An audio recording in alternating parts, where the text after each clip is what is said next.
할렐루야. 새벽기도에 오신 성도님들을 주님의 이름으로 환영하고 축복합니다.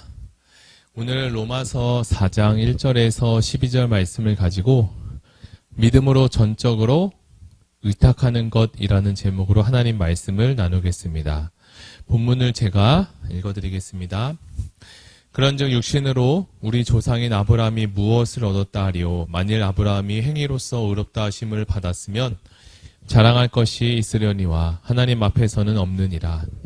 성경이 무엇을 말하느냐. 아브라함이 하나님을 믿음에 그것이 그에게 의로 여겨진 바 되었느니라.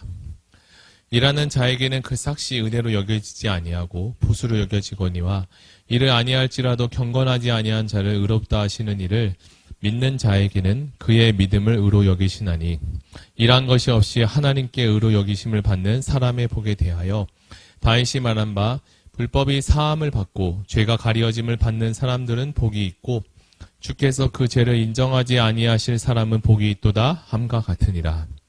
그런즉 이 복이 할례자에게냐 혹은 무할라자에게도냐 물은 우리가 말하기를 아브라함에게는 그 믿음이 의로 여겨졌다 하노라.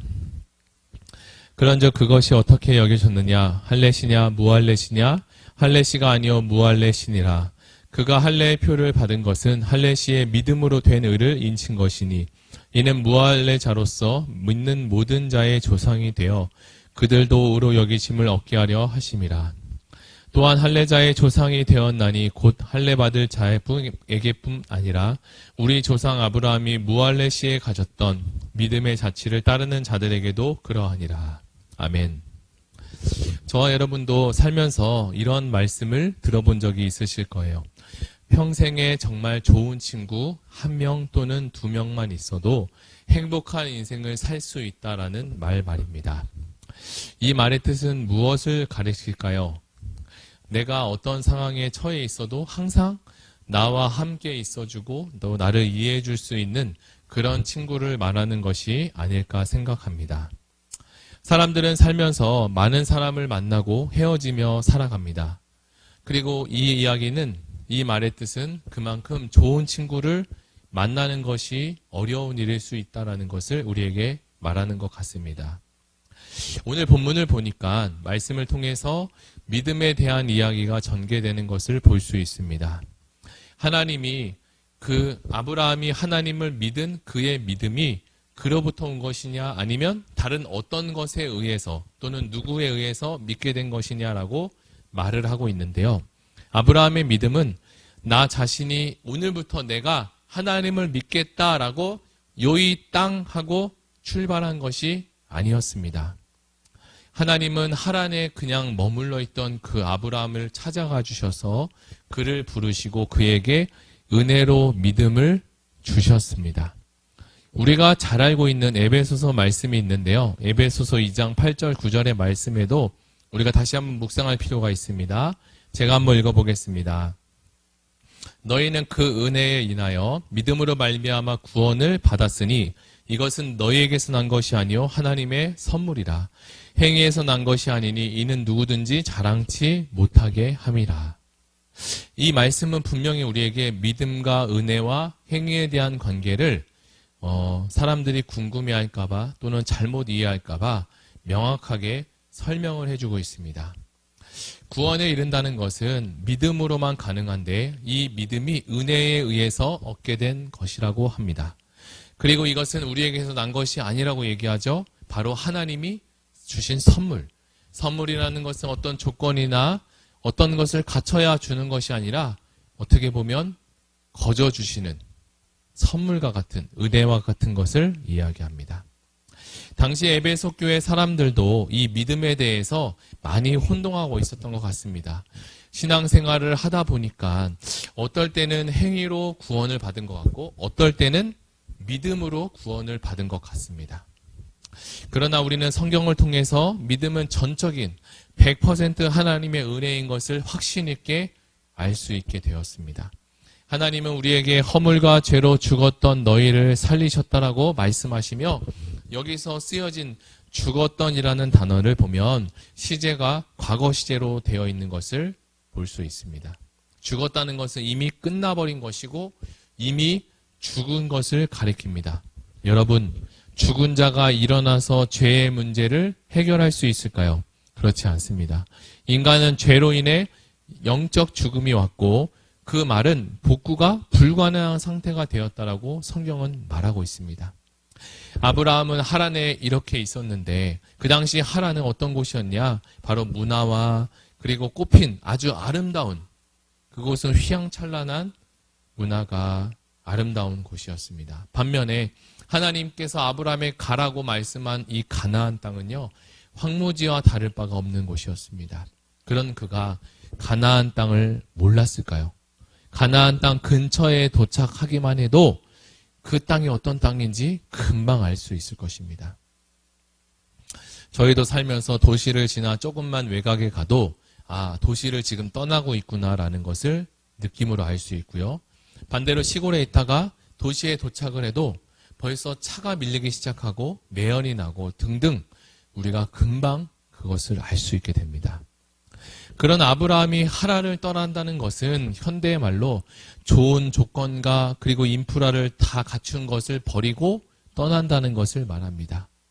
지금으로 말하면 직업도 버리고 먹고 살 수 있는 장소와 여건과 그리고 좋은 환경들도 다 죄다 다 버리는 것입니다. 그런데 성경은요, 이것을 믿음이라고 말합니다. 그가 그렇게 하란이라는 좋은 곳을 두고 떠날 수 있는 것은 하나님이 그에게 믿음을 주셨기 때문입니다. 하나님이 가라고 하니까 가는 것이 바로 믿음입니다. 우리나라도 어느덧 수도권이 폭발할 정도로 인구가 밀집되어 있는 것을 볼 수 있는데요. 수도권과 비수도권의 면적의 차이가 한 3배 정도 난다고 합니다. 그런데 우리나라 절반의 인구가 이 수도권에 몰려서 살고 있습니다. 그렇다면 좁고 좁은 이 땅에서 이 좋은 곳에서 모든 것을 이 수도권이라는 곳에 사람들이 모여서 사는 것은 이 수도권의 모든 것이 다 좋아서 그렇게 살고 있을까요? 결코 그렇지 않습니다. 거기서 사는 이유는 여러 가지 이유가 있을 텐데요. 아이들 공부도 시켜야 되고 직장도 가져야 되고 일도 해야 되고 여러 가지 가정마다 또 삶마다 갖고 있는 여러 가지 이유로 인해서 그 장소를 선택하며 살고 있을 것입니다. 그런 아브라함이 이 좋은 하란을 두고 아무것도 없는 황무지로 간다는 것은 누가 봐도 상식과 그리고 이성으로 이해하기가 어렵습니다. 그 소식을 들은 아브라함의 소식을 들은 주변 동네 사람들은 모두 그를 다 말렸을 것 같아요. 당신 어디가? 나 하나님이 가라고 하는 땅에 있어서 이제 가야 돼. 아브라함이 정신이 온전하지 않다고 생각했을지도 모릅니다. 그러나 그는 살아계신 하나님을 믿음으로 알게 되었고 믿음으로 그 하나님의 말씀을 받아들여 그리고 하나님께서 그 믿음으로 받아들인 그것을 의로 여겨주셨습니다. 사랑하는 성도 여러분, 세상은 하루가 다르게 계속적으로 바뀌어가고 있습니다. 사람들은 자신이 무슨 목적으로 살아가고 있는지도 생각할 시간조차도 주지 않고 바쁘게 살아가고 있습니다. 그러나 아무리 세상이 바뀌고 변할지라도 하나님의 말씀 위에 서 있는 한 우리의 믿음은 변화되지 않는다는 사실입니다. 아브라함이 이렇게 하나님께서 그를 의로 여기시고 그가 의인이 될 수 있었던 것은 그가 하나님을 믿었기 때문입니다. 그가 하나님을 위해 어떤 업적을 남기거나 훌륭한 일을 해서 그런 것이 아니라 오늘 우리가 읽은 이 성경은 그것을 콕 집어서 이야기하는데요. 아브라함이 행위로 구원을 받은 것이 아니다라고 말합니다. 그러니까 자랑할 수가 없겠죠. 그러나 그렇지 않다는 거죠. 일을 할지라도 경건하지 아니한 자를 의롭다 하시는 이를 믿는 자에게 그의 믿음을 의로 여기신다라고 하나님은 말씀하십니다. 그래서 할래냐 무할래냐라고 서로 논쟁을 하지만 그것이 중요한 것이 아니라 하나님을 믿음으로 하나님을 받아들이고 믿었느냐, 이것이 중요하다는 사실입니다. 전도 폭발이라는 책을 쓰신 제임스 케네디라는 목사님이 계십니다. 그가 어떤 부인에게 또 매일같이 전도를 하고 복음을 전했는데요. 어떤 부인을 찾아가서 이야기합니다. 예수님 믿으세요. 그러면 천국을 얻습니다. 그러자 부인이 나도 예수님을 믿어요 라고 말을 하면 나도 천국을 얻을 수 있습니까? 라고 물었습니다. 그러자 케네디 목사님은 예수님을 믿는다고 말한다고 천국을 얻는 것이 아니라 예수님을 정말 믿으면 천국을 얻게 됩니다. 라고 말했습니다. 그렇다면 케네디 목사님께서 말씀하신 여기서 정말 예수님을 믿는다는 것은 어떤 뜻을 가르칠까요? 바로 주님께 자신의 삶을 전적으로 의탁하는 것을 말합니다. 마치 아브라함이 하란을 떠나 자신의 본토 친척 아비집을 떠나 가나안 땅으로 들어가는 것을 말하죠. 그는 그의 인생의 방향을 바꾸었습니다. 믿음은 무엇입니까? 방향을 바꾸는 겁니다. 인생의 방향도 바꾸는 겁니다. 믿음이 생기면, 믿음이 들어오면 생각도 마음도 행동도 바뀌게 됩니다. 하나님은 그렇게 방향을 바꾼 아브라함의 믿음을 의로 여겨주셨습니다. 이것은 무슨 뜻일까요? 의로 여겨주신다는 것은 하나님이 그를 책임져 주신다는 뜻을 말합니다. 물론 아브라함의 인생 가운데 아내를 누이라고 속이기도 했고 아들을 찾기 위해 첩을 들이기도 했습니다. 아들을 얻으려고 첩을 두기도 했죠.